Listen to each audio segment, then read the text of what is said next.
Okay, we're live. Hi, this is William Ramsey. Welcome to William Ramsey Investigates. On today's show, I have a very special guest, returning guest. His name is Andrew, and he operates the 6G podcast. I'll put a link to his podcast in the show notes. This will be our fifth show. We've done Curtis Yarvin and the Dark Enlightenment, Dark History of Fort Bragg, Global Elite Satanic Pedo Rings, and then the beast system of what the 6G agenda is. We've defined that, or he's defined that actually. And I've heard him on other shows. I listened to him on Tinfoil Hat. So he's making the rounds. And we're going to talk today, if you're watching this, on my 3 YouTube channels, X, Rumble, Rockfin. The topic really is a kind of a broad topic. It involves Michael Aquino, and it's from PSYOP to MindWar, The Psychology of Victory, this 10-page paper that came out. And then he followed up with like a full book. I think it's like 250 pages. Basically, I think he titled it MindWar. And Andrew was telling me there were other follow-on books. But I've done a show on Aquino and his life. I did it with John Brisson of We've Read the Documents, George of CavDef. Who else was on there? But it was kind of a covering of Aquino up to his apparent suicide, or was he suicided? But in San Francisco at his apartment. And we've done all these crazy connections. And it's interesting, Andrew was saying in the pre-show, how much Kino kind of ties into the topics we've discussed in the past, which I just included in the, description of the episodes we've done. But this will be probably a 2 or 3 part show. I have to be somewhere at 4, but there's a lot to talk about here. And Vallely showed up at all places in Charlie Kirk's outfit. Turning point, which is really crazy. Anyway, he can talk more about that. So Andrew, welcome back to the show. Hey, thanks for having me back. I'm super excited to do this with you. Yeah, because we found that Paul Vallely connection. I believe it was just kind of like organic. I think we were looking at something and you knew the name when we saw it and you put that kind of together. And yeah, so whenever I was looking into this MindWar, I think that right now, just to give a little backstory on, I think right now that we're in the midst of the first real generation of Mind Wars fully unleashed. With the digital algorithm, echo chambers, propaganda being legalized with the Smith-Mundt Act, and the way that they're utilizing it, very much so with the White House currently. I've never seen, this is past Nazi level propaganda, even from all other countries. You got Lego movies from, Iran. It's constant, kind of propaganda mind war. So they have a counter to the counter to the counter. And I think that it's important that we get to the blueprint of what is it that they're doing to kind of manipulate the masses subtly into, his whole deal with the PSYOP to Mind Wars is we don't want to have to pick up any kinetic weapons to win a war. We want people to decide to think that they're wanting to go with our agenda without any, coercive action that they notice. So this is subliminal leading like people. NLP type stuff. Yeah. Like almost Exactly. hypnotic, like higher level hypnotism. And I think that it would just do its justice to really just lay it all out there. And Aquino happens to fall. He gets into, I believe the mystery schools, the satanic kind of cults and whatnot, all tie into this. And clearly, when you read his stuff, it does. He goes from the military action of psyops to mind war in this paper here. He comes out with a whole book where it really fleshes out exactly the mechanisms behind manipulating the masses, etc. 500-page book. After that, he comes out with Mind Star. And this is more of his Temple of Set related spirituality book, where he's explaining to people essentially what Setianism is to him, which is this Temple of Set. And really, it's a Luciferian doctrine where man becomes God.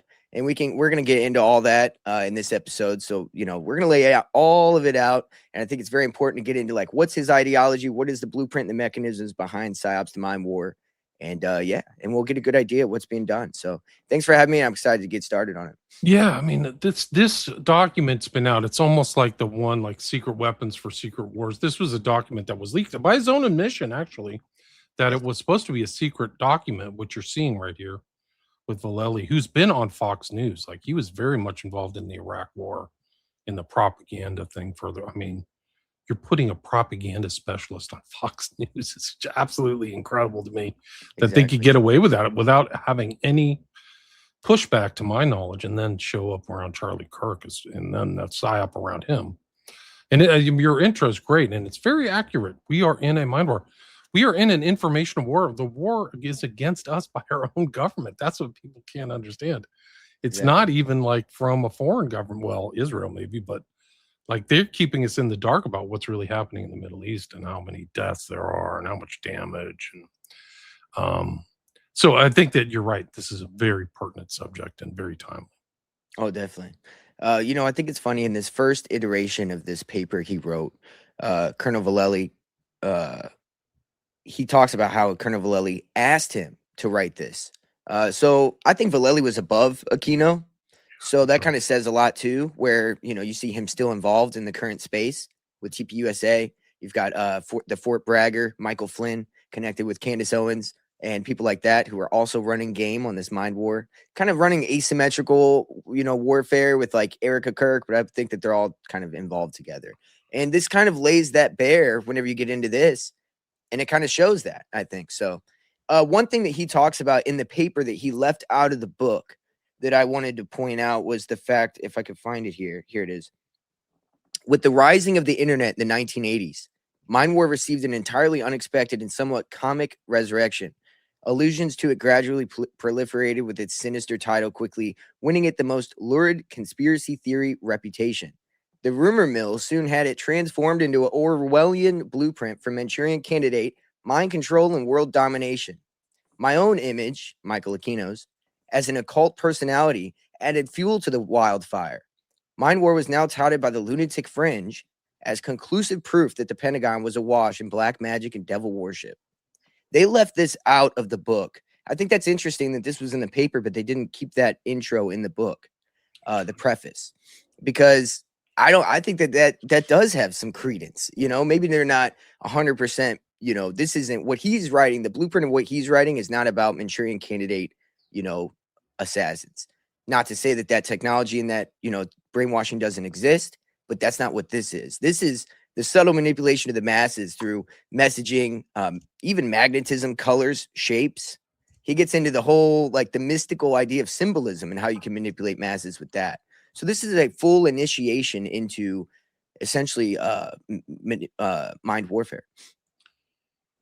Right. And it's interesting, these references, Vallely and Alexander, who's also like hyper involved in like UFOs, men who stare at goats. So like these aren't these staid kind of military people that you would think. Like they're really in kind of a cold or esoteric, into cult or esoteric ideas. Yeah, that's crazy.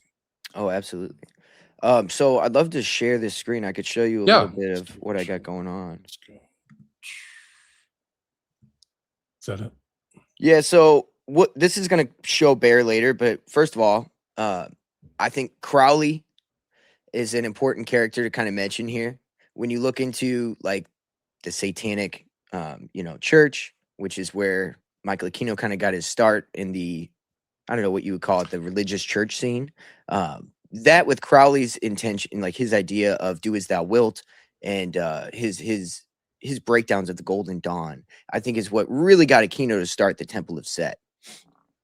It was a breakaway from the Church of Satan. So he was a LaVeyan, and then he started his own gig. And they both knew Crowley. They were the guy who was Crowley's kind of heir or professed heir. There are a number of them. But this guy, Gerald McMurtry, lived across the bay in Oakland. And they were all aware of him. They just didn't like the kind of ornate elements of Crowleyanism, but they all knew it. And he wrote, this book, Coming Forth by Night, by Aquino, is like 500 pages. Like it's almost like a tome. And it's almost like Crowley's Confessions. It's super long and detailed and describes him. I actually have a lot of stuff about Aquino in my book, Global Death Cult, because the founder of the Order of Nine Angles was debate. They're literally in correspondence with Aquino. It all connects. Exactly. And that's the beautiful thing about, not beautiful, but the wild thing about all this is the 764, 09A all seems to connect with the same ideology that you'll find with Steve Bannon or the MAGA cult, or, in the depths of it. I'm not saying it's outward, but if you really pay attention, you'll see that is kind of the ideology. And so I've been reading about this, that Dr. Heather Lynn went on Sam Tripoli recently on Tinfoil Hat, and she went over a book called War for Eternity, Steve Bannon's War for Eternity. And it gets into this idea of the traditionalist conservatives And it is wild because I think this is kind of the core of it. And we've touched on this before, the Nazi kind of underlays that, Ethos, yeah. yeah, that you'll find inside of Order of the Nine Angles, etc. Well, that's kind of what is in the traditionalist, where they reject modernity. They want the ultra traditional kind of society, but it's done in it gets real deep. But yeah, it's very much this white supremacist style of thinking. Aquino was like that too. Aquino had this whole obsession with Nazism, the regalia, the knives, went to Wewelsburg, right? Yeah. With the black sun and all that stuff, the Schwarz sauna or whatever it's called. So it's there. So it's there on that right. It's part of the right. Like even if you go back to in history, even like in America, there's the right, but there's the Christian right, and then you call it the traditionalist or nativist Yeah, I think or that other, they're and they're always weaponizing. fighting. Yeah, and so I think they're weaponizing the Christian right, though. These traditionalists through, I think they like, always have, yeah, and through I think Hitler did QAnon. the same thing. Yeah, yeah. Oh yeah, yeah. Like QAnon was a big, but like I don't know if you saw Epstein. He said that 4chan has so much, that we could do there. There's so much that could be tapped into on the alt right or far right. And I think that Steve Bannon and QAnon and Fort Bragg and all that kind of took that and ran with it. So I think that's very interesting that And they edit. and Yeah, one of yeah, the things from these Epstein files you see is that Bannon and Epstein have a very intimate relationship. very They're much almost so. texting each other every day. Yes. And Bannon is there with him trying to rehab his thing. Epstein's joking about being a pedophile to Bannon's face. So Bannon cannot play stupid. Mm-hmm. And then you see him recently he said we should have total war with Iran. Like it's totally unhinged, crazy murder stuff. And And the Kabbalah, like the style of talking that he shares. First of all, Steve Bannon is into the Kabbalah. He's self-admittedly into that. I didn't know But that. then also, Epstein, the way Epstein talks is very Kabbalistic. When you listen to him in that interview with Steve Bannon. He operates as a cabal. It Yeah. really is. The network is a cabal. And their talk, the way they I think Bannon kind of presents himself as a traditional Catholic, but in his communications with Epstein, it's not like that. They're joking, calling each other, demons, Mephistopheles, you're like a magus, you're like Mesmer, Beelzebub. Yeah. Beelzebub. Yeah, he called Steve Bannon Beelzebub, which is the Lord of the Air, right? And it's funny that you mentioned Catholicism because I think that the Two Babylons by Alexander Hislop is something that not many people talk about. But if you take that into account, Catholicism plays a big role in this. People think that they're just kind of off to the wayside. I think when it comes to the Mystery of Babylon cult, Catholicism has a lot to do with this this weaponizing of Christianity, Zionism, etc. They're just behind the scenes. It's another whole nother show, but Oh, it yeah, is definitely, important part of Bannon. Yes. Bannon, when he's talking to Epstein, they're talking about going around to Brussels. Bannon's involved in this kind of traditional Catholic with a guy named Burke, who's clearly a Knight of Malta. He's like a Malta, and he does all the hand gestures and weird stuff. Bannon's running this school that's in Latin. I can't remember what it's called, but they're joking around. And then in the emails, they're talking about the night they talk about what is it, Dante's Inferno, and then Epstein goes straight to this concept of the ninth circle, and then they shut up, like they stop talking, they stop relating, and the ninth circle is a known, like one of these really unknown secret societies, like even more secretive and associated with human sacrifice. So they seem to like key into that. So they're not talking about like the seventh circle of hell, but it's a very interesting exchange between those two. So their knowledge, and they're always interested in the emails. Epstein's always interested in secret societies. So you have the Killing Kitten Secret Society in the UK. He always wants to know more about this. So I think that he knows all that. And he has books by another leading kind of occultist. His name was Hyatt, Hyatt. And he published through Falcon Publishing, which is where all these other people associated with Crowley published. So Epstein knew a lot of stuff like that. Oh, that makes sense. And, to that point, a lot of Setianism, is really just, like I said, I mentioned Crowley because the whole do as thou wilt thing. I'll mention here, Setianism, Set is not worshipped, but venerated as a god. So in other words, he symbolizes personal power and enlightenment. So Setians believe in a relationship of mutual respect rather with Set, and rather than like traditional worshiping of him. And so I think that that's kind of the big difference with the ideologies, where it's like they are God, they venerate themselves as God and equal with this Setian deity entity, which is the god of chaos and Egypt, essentially Satan. Right. It's just another name for Satanism. Yes. Hubbard's son said, my dad didn't worship Lucifer. He thought he was one with Lucifer. So There you you go. see these themes, like these are concurrent themes with high level occultists like Aquino or Hubbard. Yeah.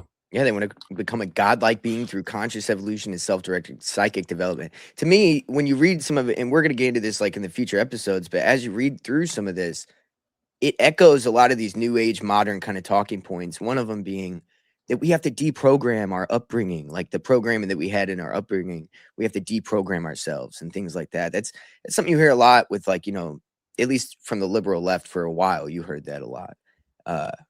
So I think that's interesting.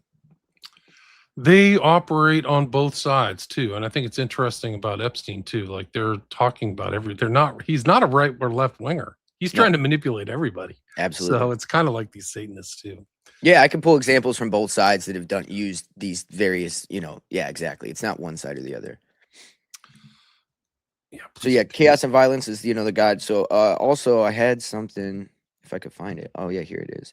There is this right here. This is from a person who practices this Ketian, but we get a lot of I think that this really shows a lot of behind the scenes stuff with this Setian idea, because in a lot of these cults, as you get to the top of the initiationary rites, you tend to make your own religion or your own cult. It's kind of a thing you end up doing. I think that's why there's so many of these things that have different names for characters or different names for ideas of manifestation or ascension. But in reality, you're just looking at the same thing rebranded, right? And this kind of points that out. It says, being Setian doesn't necessarily mean that you practice the ancient Egyptian religion.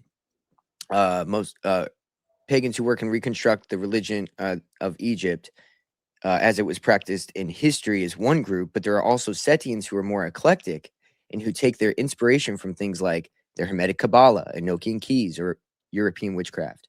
And this is funny, it keeps going. This only makes sense when the Set's jurisdiction includes everything that was foreign to Egyptian way of life. So his followers were known for incorporating Mesopotamian, Judaic, Gnostic, and Hermetic influences into his worship. But nowadays, Setians can be influenced by Nietzsche, Aleister Crowley, or H.P. Lovecraft.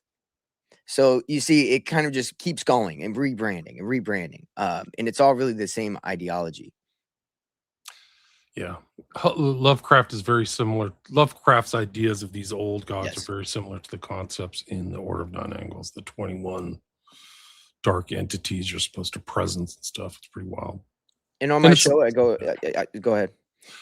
No, I'm just saying, like, you're right. The concepts are the same. The words are really almost, they're easily to be exchanged because they're just rehashing the same concepts where they're the bosses on top. So they started their own.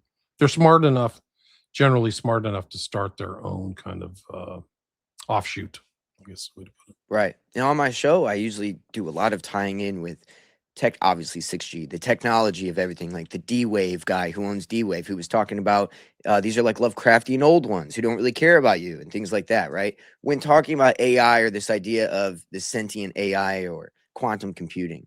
And I think it does all tie together in a weird way with this Enochian magic and like Sam Tripoli says, hardwiring mysticism. Yeah, that's most of what I had to show right here. We could pull up the book later, but I'm sure you got some stuff as well. I've got it. I mean, we can go through the book. Like, why is this book relevant? It's because it's something beyond a psychological operation, is what he's arguing for back in 1980. He's just talking total mind war. And it goes in and overlaps with these concepts of Casey of the CIA, where it's like, we know we've done our job when everything the American people believes is false. And that's like the whole mind war. It's like, whoa. And it's really scary too, because people are born after this and they're like born into a world of mind war. Like, take all your 72 shots. They're really crunchy and yummy. They're going to make you healthy. They're going to do the exact opposite. And it just goes on and on. Fake food, fake finance. fake patriotism. Mm-hmm. Everything's like this mind war. People are implementing it too in the government, Satanists. Even some of these corporations just operate like almost on mind war. Like you have to see AI in the context of this and what Chat GPT and some of these things do, which is really just like full scale mental manipulation, mapping, and then manipulating. Like No, you think you're exactly. going to like a neutral, like truth teller, man. You're like, you might as well be talking to Michael Aquino. I'm not kidding. Like some of Yeah. these, like some of the stories, like they're driving people to suicide, making bad financial decisions, manipulating, making them depressed. Oh, I mean, the stories are, it's really, AI is a hellscape. Oh yeah, People need absolutely. to The whole use it at their, psychosis and yeah, psychosis. yeah, I mean, they're definitely trying to, and as I went into my show, the main form of tactic of manipulation or mind control is flattery. And they're known for glazing people. They'll just tell you that, you're God on earth and, everything you're discovering is just the next big, it's very wild. And, for most people, they just fall right for it and it can drive them into insanity. Especially like if they're lonely or they went through a breakup or a divorce or something, so they're vulnerable. It's like the standard cult thing where they take care of like people who are vulnerable too. Well, when you think about it, they drove us towards isolation for how long? I mean, this past 6 years. I mean, obviously social media kind of built towards that, where we had this idea that hey, it's called social media, but we don't actually socialize as much, in person. And then you had COVID, where people were completely isolated in their homes. And then you get AI, where you have these whole generation of young people that have been isolated for a majority of their life, and then they get this AI that strokes them. That isolates them too. Like I did the show on the AI of like the Omega Man. Like they built him up and like you got to go outside and there's like you're gonna see the most amazing things and you just realize that AI was just glazing them, just like you said, like incredible stuff. So Yeah. we're in like AI is mind war, so people need to It know that. is. And it's very subtle, and it's very scientific. So it's very easy to study too, because of how scientific it is. He quotes Isaac Asimov a lot. I don't know if you're familiar with that person. I need to look more into Sure, him. the foundation. Yeah. Okay, there you go. Yeah, 1951. He talks about something called Aristos. Are you familiar with that? No, what is that? The best for a given situation is kind of the best. It's an ancient Greek word from epiotic or epiotok. But what it is it's this idea of like achieving the best for a given situation is like a reductionist kind of version of it. But here it says implicit is the definition. It says the assumption is that the human conglomerate being dealt with is sufficiently large and valid statistical. So it needs to be a large group of people, and then the human conglomerate itself must be unaware of the psychohistorical analysis. And what psychohistory is this idea of it's a branch of mathematics that deals with the reactions of human conglomerates to fixed social and economic stimuli. So we're going to manipulate you socially and economically, and we're going to study your reactions, but we need you not to know about it. So we can achieve Aristos, which is this idea of we're going to guide your reactions towards where we want. Wow. Yeah. I mean, that's what's It's happening, crazy. right? Exactly. Isn't that what all those like control groups and study groups is to see what people are thinking and then manipulating them and then Yeah. just working it out on the larger public. That's why those quote pollsters are so important. They're really not pollsters. They are opinion takers and then shapers. That's the point that they don't tell the public. Like, oh, I'm just a pollster. No, you're not. Right. It's like that paper that came out where they went over all the different ways we can manipulate people into getting vaccinated or wearing a mask during COVID. That paper that came out where so we can try to shame them or be, act on the politeness or guilt, So there's all kinds of angles to try to get your way without them knowing that they're being manipulated. Which leads us back to Gates and Epstein, planning for pandemics. Like Exactly. in the files. It's really incredible that It's they all really one group. Yeah. It's pretty sinister. Like that's the whole thing about the Epstein files is the secret manipulation, the mind war against the populace, which is what COVID was.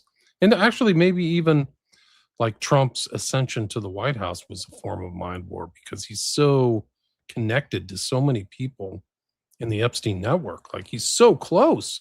And they all covered it up because Bannon's close too, right? Kushner's close.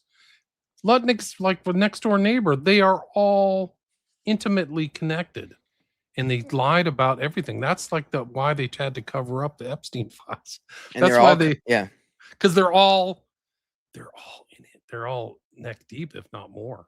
and most of them, you've seen all of them with a red bracelet, and you've seen a couple of them doing the Nazi salute, and then you wonder how it all ties together, and it does. And then you have people like Tucker Carlson, who's playing this kind of third savior party, kind of like, I was MAGA, I'm America first, but I'm against what Trump's doing, right? So we're gonna kind of have this savior third party that's gonna, for people like me and you, that obviously not me and you, but people that question a little more than most people, they're gonna just fall right into that.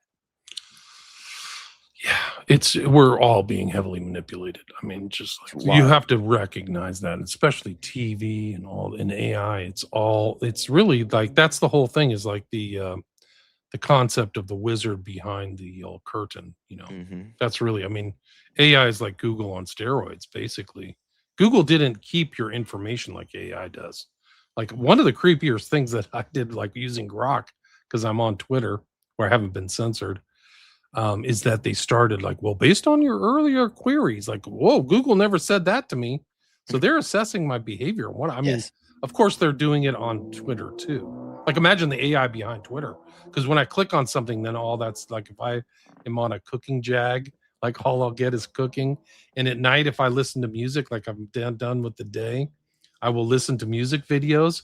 And I'm noticing on my feed, all these music videos of the music that I like is showing up on my feed at night. Like, I'm like, this is too much. Yeah, I don't want you to learn. I don't want you to like learn that much about me. So anyway, that's part of to that point. Those are the less sinister examples. No, to that point. Well, I mean, that's how it operates, I think, in daily life all the time. So, less sinister, I would say more subtle, just as sinister. X is a wild one, because that's really what's been kind of waking me up to this whole thing, where I'm like, we are in MindWar. These are psyops. I mean, look at the For You tab on X and tell me this is not propaganda. It's there's Mockingbird. Like a For You tab or something. Yeah, it's the one on the left. There's following and then For You tab. But that For You tab are people you don't follow. Essentially, it's the algorithm pumping what you think you would want to see, what they think you would want to see. It's the best place to get a gauge for what the propaganda is for the day. I go there, I look on X all the time, because it really gives me a gauge for one, like the newest talking points, the newest, angles to narratives, and all the different ones, because there's like always multiple angles, and it's very crazy to see. You'll see multiple people saying the same exact thing. It's Mockingbird. No, it's incredible. X is, I mean, it's happening on all the social media sites. Yes. Is this fake kind of, what is it, Ash experiment, where everybody has the same opinion. And if you don't have that same opinion, you are going to be treated like an outlier hermit, and you're crazy, right? Shadow ban. That's kind of a shadow ban, whatever. Like, it's so crazy. One of the interesting things about the MindWar, the original MindWar article, I have the newer MindWar book, which was, I think, published 3 years after the original 10-page document. They've mentioned Jacques Ellul, who was really one of the kind of, excuse me, up there with Bernays, is like one of the big writers about propagandists. Okay. So, yeah. I hadn't heard his name. Yeah. He's really important. I think he's French, Ellul. But it just shows kind of the intelligence of Aquino, whose mom was like one of the first women to graduate from Stanford. I think he published her poetry. Yeah, he's very intelligent for sure. Another thing that I've thought about this, like if it's real, any of this Luciferian idea of like, because I'm not, naive. I think that there is something to this. I don't think that these people worship all this and don't achieve nothing. But when you look at it, if Lucifer is, the bestower of intelligence or enlightenment, I mean, these people are going to come across smart if they're doing the bidding of what they, the entity that they're following, right? So of course they're going to get that bestowed enlightenment, or at least bestowed, people channel, do automatic writing all the time when they're channeling deities. This is the same concept. Now, wouldn't you think that the, deity of intellect is going to sound very intelligent when it's writing? So I think that this is why a lot of these people that are like Satanists sound so intelligent and very tapped into the scientific and mystical ways of life, because Satan, Lucifer, whatever, it understands how this universe works. It's the architect of the universe. So you can really get some sacred knowledge that you can't get elsewhere. And so these people do tell universal truths, and that's the best way that it can manipulate you into believing it is, and the deception is, it could teach you exactly how this universe works, so you fall right into it thinking this is the way. And that's the great deception of it. I agree. One of the satanic premises or principles is that God is kind of like the demiurge, God of the Old Testament, and he Mhm. kept us from the tree of the knowledge of good and evil. But they always break it down to knowledge. So it's Mhm. like a knowledge is, so if you see the sign of like the lightning bolt hitting the tree or something, you'll see it in the ninth gate, certain occult things. It's the symbolism of like Satan giving you the knowledge to get whatever you want in life. And so I think that's very important theme is this intelligence. And really kind of it's definitely different than what God I think intended, at Mhm. least in Genesis, which is giving you the knowledge of good and evil so you can make that judgment, which is kind of like why there's so many rules and why we go to church or Old Testament is to like, hey, this is your behavior, 10 commandments, whatever. As opposed to here's the intelligence to get what you want, and the rules aren't even you don't even have to cognize the rules. You don't have to be cognizant of it. No. And you see that through all occultism is this quest for intelligence and secret knowledge and getting that knowledge, keeping certain things secret. And they Yeah. call that sacred. So then, like if you're not in the Masons, you are profane, right? Because all our secret knowledge is secret. That's one of the difficulties when you start reading Crowley, is that he has all that terminology of the occult in there, but it's all inverted. So like when he calls the Black Brotherhood are like the priest crowd, like Christian priests Yes. or to Yes. him. So everything's inverted Yeah. and strange, but yeah. It's this document is, I mean, everybody has to read PSYOP to MindWar. They have to understand because like we're past psyops. We're just in total mind war. And I think that that's really it. It also mentions, well, like he's referencing Marx's In Search for the Manchurian Candidate. So he's got mind control kind of themes in there, Mhm. Elul, propaganda, Vallely. I think there's another guy associated with Vallely on the board or like a board of advisors for Turning Point. Like it's so strange that Charlie was so close to these people from the military industrial complex. And I don't know if it's, I mean, until like I heard Candace, like the whole connection to this Fort Huachuca or Huachuca, whatever. yeah, yeah, Yeah. Huachuca. Yeah, she definitely broke that. I mean, I know Stu Peters has done some work on that as well. He's done some pretty good. I mean, whenever that, I don't want to get it off too much on a tangent there, but yeah, I mean, there's definitely some stuff there. It kind With of the fits flights. into Aquino though, because he's also an occultist, but he's hanging out at these forts like Fort Bragg. We did the show. He studied at Fort Bragg. Like this is a known thing in the 70s, like right around when this document was written. And then he's also supposedly at Offutt Air Force Base associated with the Franklin cover-up. And then he's on another base, which used to be the Presidio base, which is a huge scandal in San Francisco involving pedophilia and just horrible dark stuff. Like right around the time this document was written. So And then you have that major gun runner, gun or drug runner, I can't remember which, for Iran Contra during that. And Epstein, who has relations with all that, he buys the planes. He gets the planes from the Iran Contra stuff. So he had some weird tie-ins to be able to buy the Iran Contra planes that they were transporting all this on. So it's very odd, especially when they all are doing satanic ritual abuses. It's all got military industrial complex ties, and yeah, it's definitely this elite system that we see rear its face everywhere. that's the thing about Epstein. He's brought into the network. Like that's the thing is like other people have said, like they always wanted to characterize him as a pedophile, which he was. Like this guy's a stone cold pedophile, and there's pictures of him with like kids, like prepubescent kids and stuff, in not good ways. Those are the ones that came out. Those aren't part of the 2.5 million files that the government kept from us, but the ones that are in the files are just like shocked the conscience. But he's part of that network, so it's gun running, drugs. He had a 5-year investigation for drug running, Hmm. so he's got like all. I mean, just involved in every. I mean, for somebody to say that there's no criminal stuff there, it's just a whole criminal network.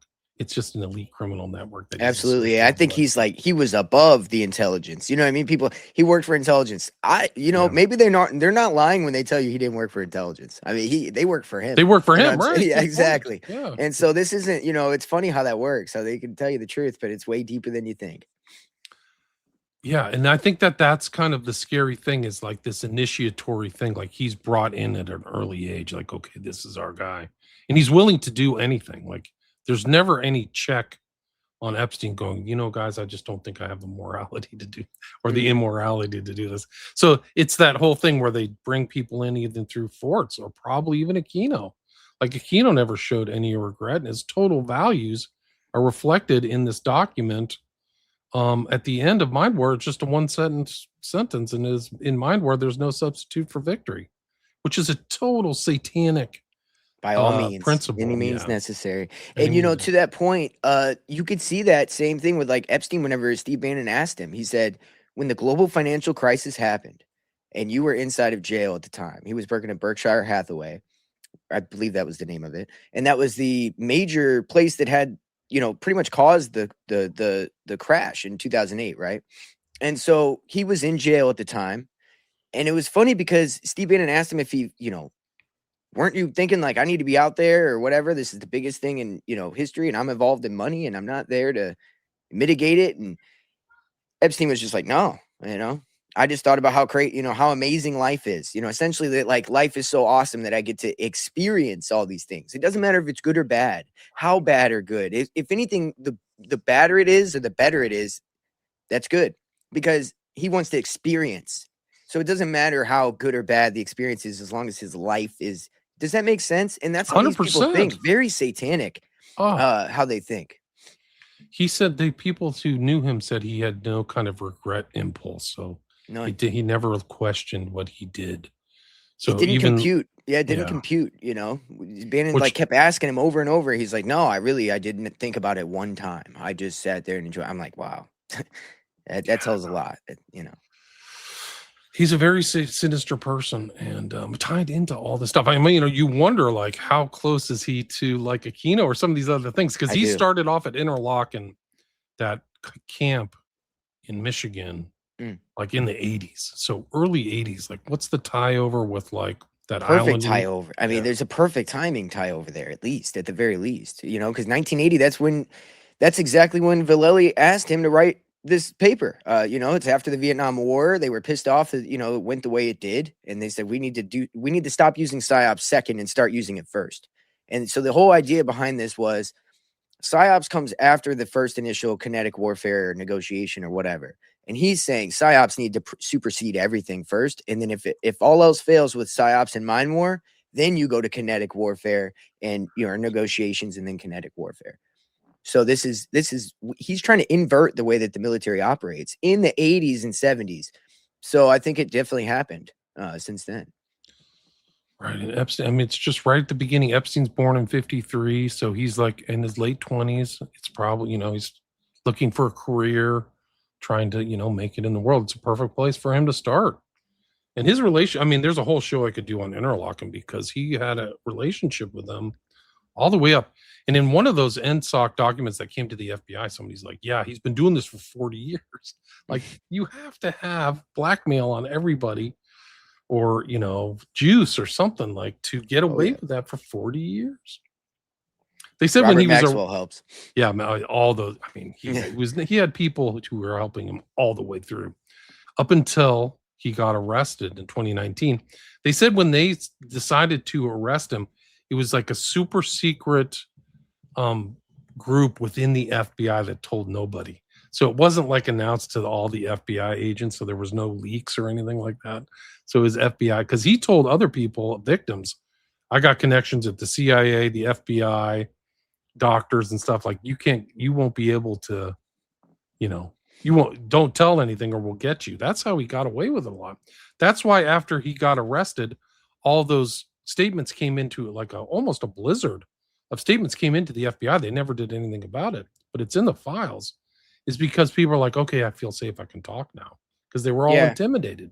I think that was conjecture here, but I think that was Trump's doing. His FBI does a lot of wild shit. And I'm not surprised he had a secret team of the FBI go get him, especially when you hear that Epstein's the one who snitched him out in the first place. I'm sorry, Trump is rather. So this was something that was said, and Trump's FBI has done a lot of shady shit. So 100%. yeah, 100%. Even saying there's no evidence, getting Patel to get up there and say there's no evidence, like this is a it's full crazy. criminal enterprise, bro. Oh yeah, There's almost everything. It's like a RICO case on roids and meth. Like this is just a massive criminal enterprise. Fake lottery, like you got arrested or something, and then you won the lottery right. in New Mexico. Yeah. And you're blackmailing Richardson, both governors. Give me a break. Like, come on, man. This is like that should just necessitate a freaking inquiry right off the bat. Like, whoa. Oh yeah. Yeah, I think Trump was trying to do some damage control, had him killed. Oh, it was the Clintons, yeah. I think that's what the rumor is. That's what I think his brother thought, is Trump was the one who did it. I mean, it is damage control. And I think it was done. I mean, that's what they did to Brunel. Get him in jail, and it's a vulnerable place. Yep. You don't have to like do too much. And that one woman who like, there's all kinds of records about her. She's an African-American woman, but like strange deposits. Like these are all tells. Oh, $5,000 just showed up in your bank. It's not associated. You don't have any outside job or a second job, but you're suddenly flush with cash. I wonder why.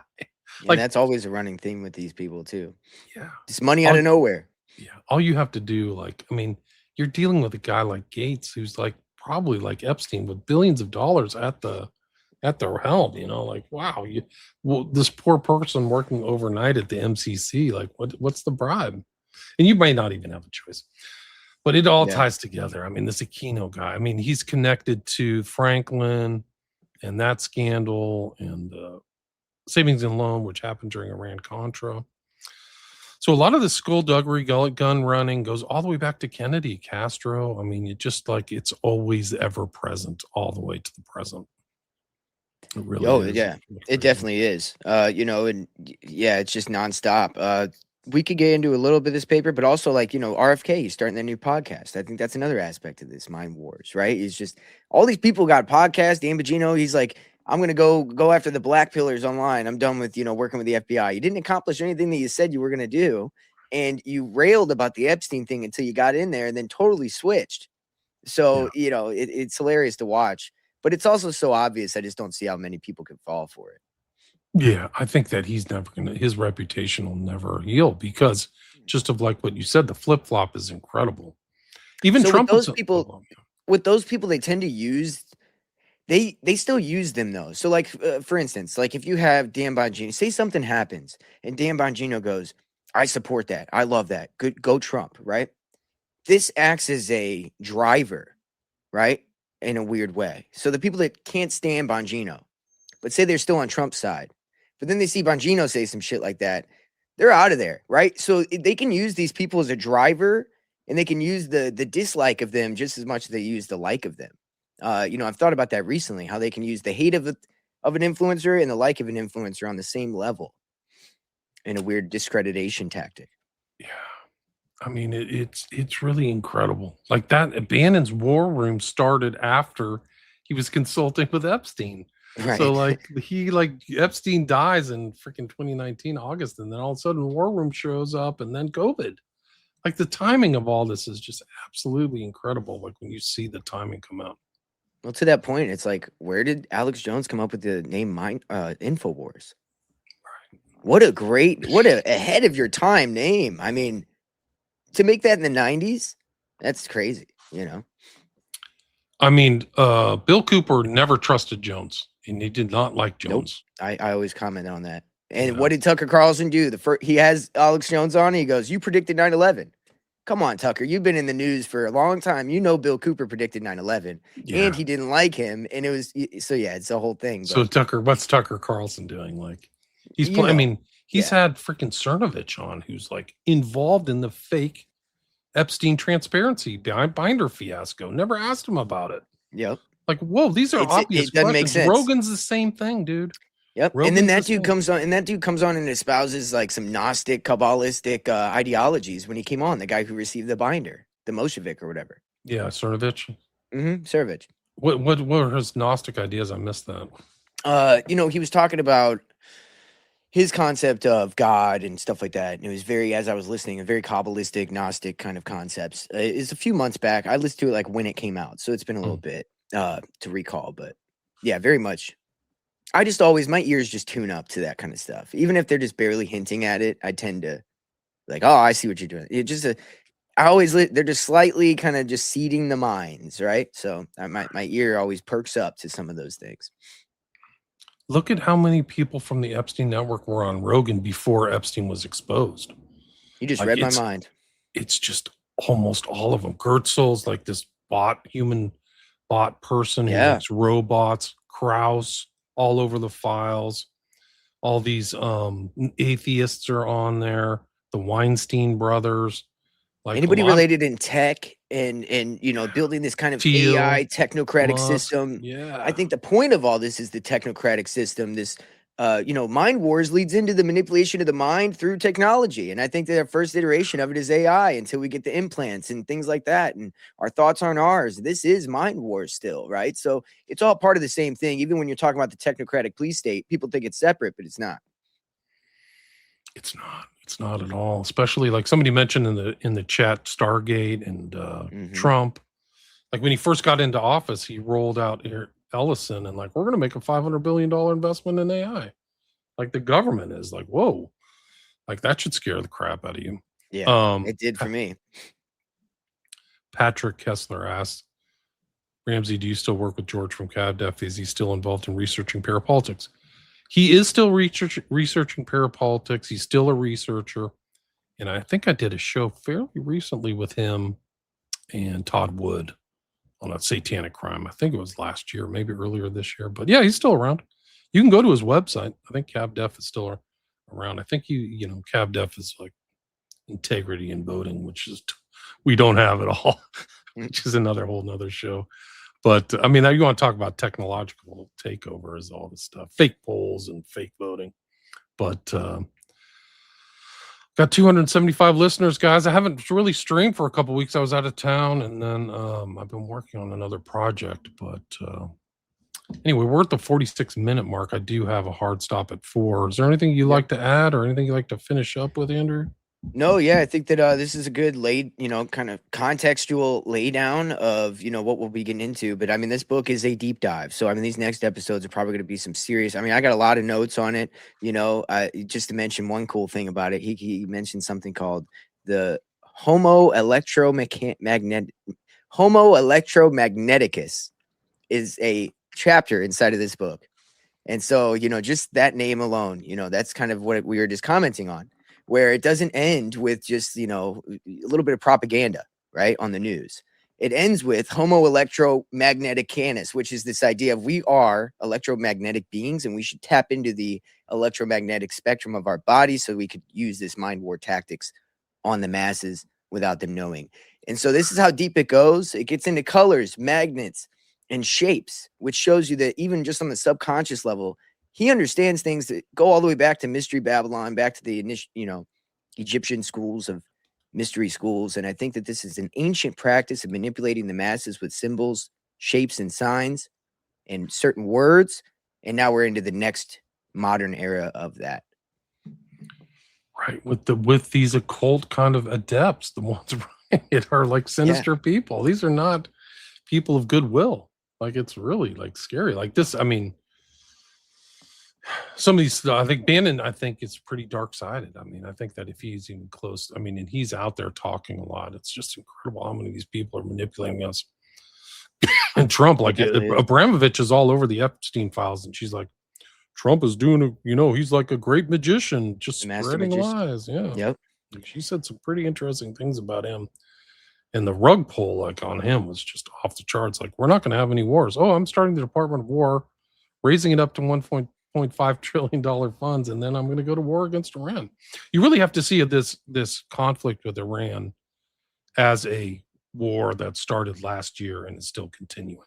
So that agenda, so the first 12 days, then they tried to destabilize Iran with like social things. Then they tried to decapitate it, have it social, and then random like bombings and have it's some kind of Maidan revolution like they did in Ukraine, and that failed, and then started another war, another armed conflict.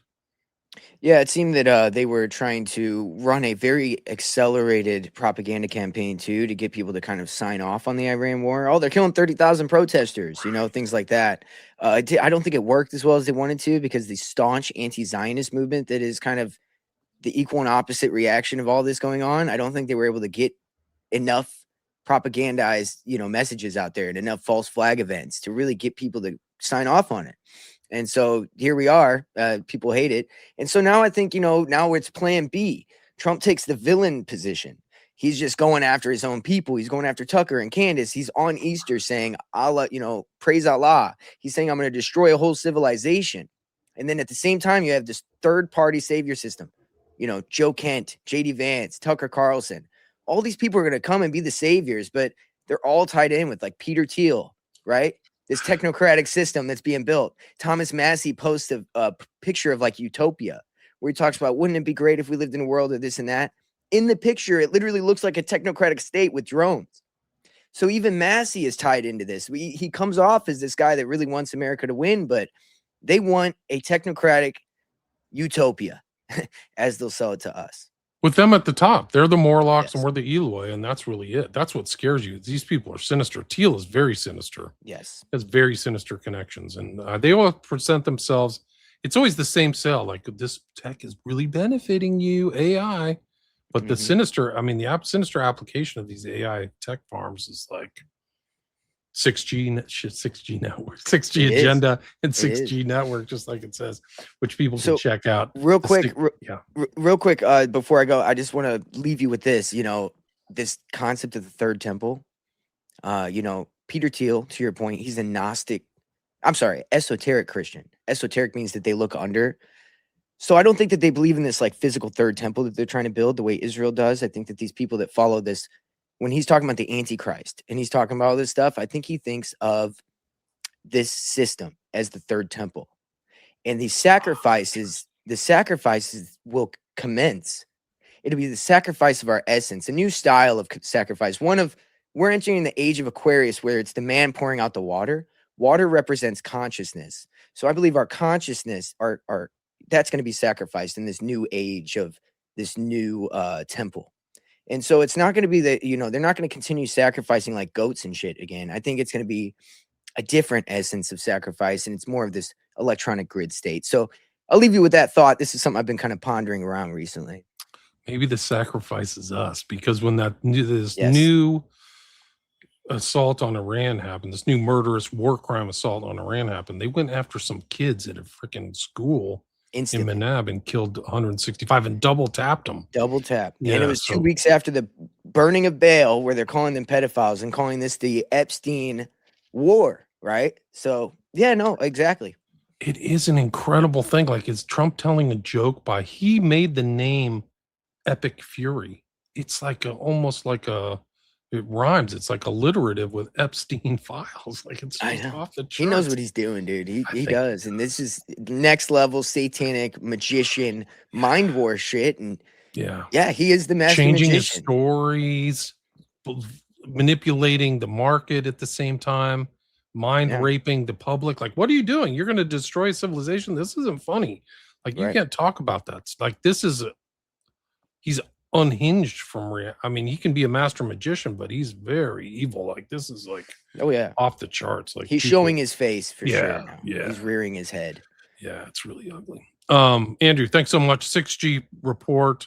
Thank you. I will put a link to the podcast and in whatever links you want. If you have a link tree or anything, that email it over. But we'll 6G agenda everywhere. Thank you very much. Yeah, tags in my little name description there. I appreciate it. Yeah, I look forward to the next ones. We could do some back-to-back ones next week and just knock it out if you want. Sounds good. I have next Friday. I'm busy, but I could do Thursday or Saturday. Well, let's talk offline. I got to run. Thanks, everybody. 300 live listeners. Thanks, everybody, for listening. And check out 6G Report and Andrew. Thanks so much for your time. Thank you. All right.